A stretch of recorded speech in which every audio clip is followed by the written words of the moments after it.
اسلام کی روح کو نہ ماریں، روح کو قتل نہ کریں۔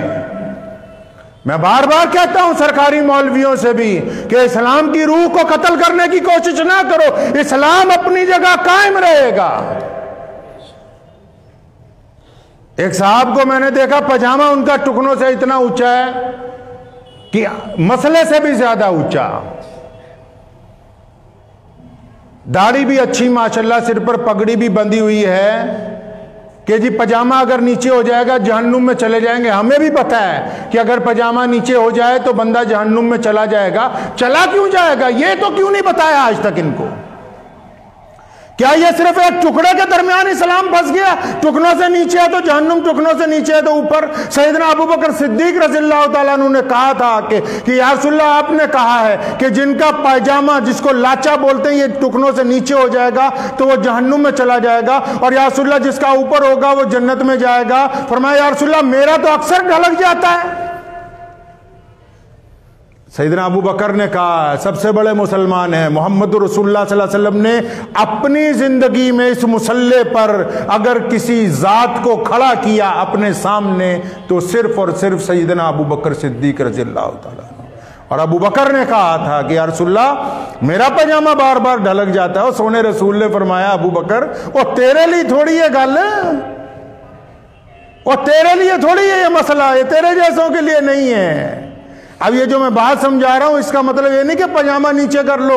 اور فرمایا یہ پاجامہ اس لیے اونچے اس لیے کروایا ہے کہ یہ جو مکے کے بڑے بڑے چودھری چادریں لمبی کر کے چلتے ہیں، پاجامہ ٹکنوں سے نیچے رکھتے ہیں تو اس کی وجہ سے ان میں اکڑ آ جاتی ہے، ان کی گردن میں سریا آ جاتا ہے، یہ ماں باپ کا بھی احترام نہیں کرتے، یہ بیوی کے منہ پر تھپڑ مارتے ہیں، یہ غریب کے سلام کا جواب نہیں دیتے۔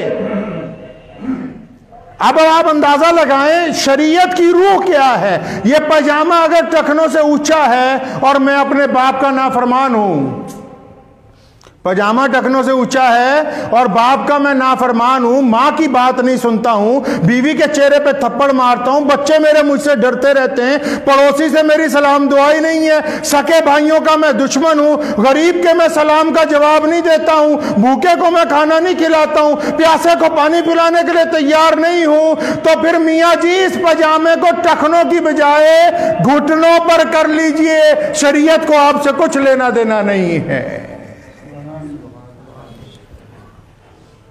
شریعت کے حکم کو آپ کیسے قتل کر سکتے ہیں؟ کیوں گمراہ کرتے ہیں؟ ان کو بتاؤ تو صحیح کہ معاملہ کیا ہے،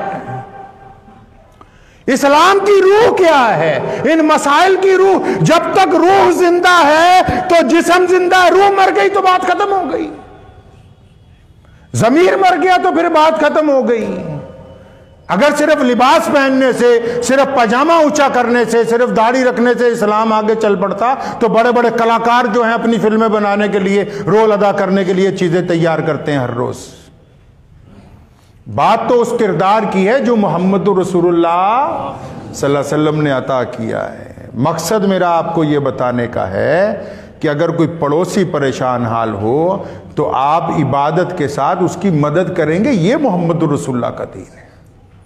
سیدنا بلال رضی اللہ تعالیٰ عنہ بیمار، حضور صلی اللہ علیہ وسلم نے جا کے ان کی تیمارداری کی، اور بلال اس وقت مسلمان نہیں ہیں، بعد میں کلمہ پڑھا ہے۔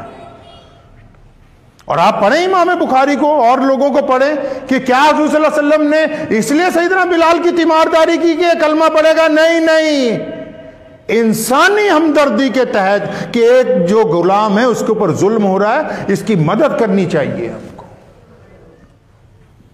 تو اپنے مزاج کے اندر یہ بات پیدا کریں گے جی انشاءاللہ، ہاں، کہ ہم نے نماز پڑھنی ہے اور ایسی نماز پڑھنی ہے جو ہماری نماز ہمارے اندر تبدیلی لائے گی، ہمیں دوسروں سے علیحدہ کرے گی انشاءاللہ۔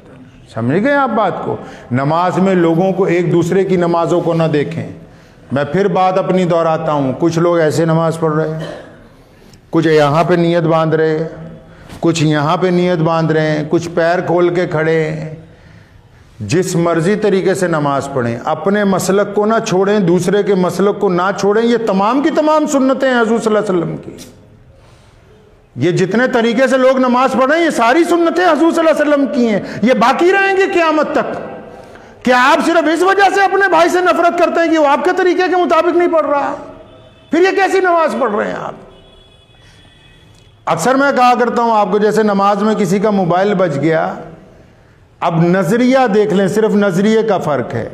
کسی صاحب کا موبائل بج گیا، جتنوں کے دل میں یہ آ رہا ہے کہ یہ نالائق ہے، بیوقوف ہے، گدھا ہے، کہ اس کو تمیز نہیں ہے، موبائل سوئچ آف رکھنا چاہیے تھا، ان کی نیت مکھی والی ہے. جس طرح مکھی سارے خوبصورت جسم کو چھوڑ کے زخم پہ بیٹھتی ہے، اور اگر اس کی گھنٹی کو سن کے ان کے دل میں یہ خدشہ پیدا ہو کہ یا اللہ یہ آیا تو گھر سے نماز کے لیے ہے، پیچھے خیریت ہو، اس کا معاملہ عافیت والا ہو، اس کا پیغام عافیت والا ہو. نظریہ بدل گیا،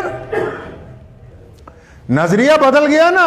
پیغام عافیت والا ہو، اس کے ساتھ خیر کا معاملہ فرما.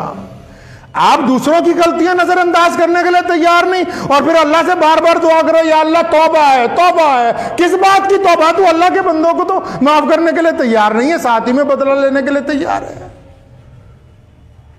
اللہ تب معاف کرتے ہیں جب بندہ اپنے ساتھیوں کو معاف کرتا ہے، اپنے ماتحتوں کو معاف کرتا ہے، اپنے گھر والوں کو معاف کرتا ہے. اللہ سے معافی کی امید سے پہلے دوسروں کو معاف کرنا سیکھیں. اللہ سے معافی سے پہلے دوسروں کے معاملات کو درگزر کرنا سیکھیں.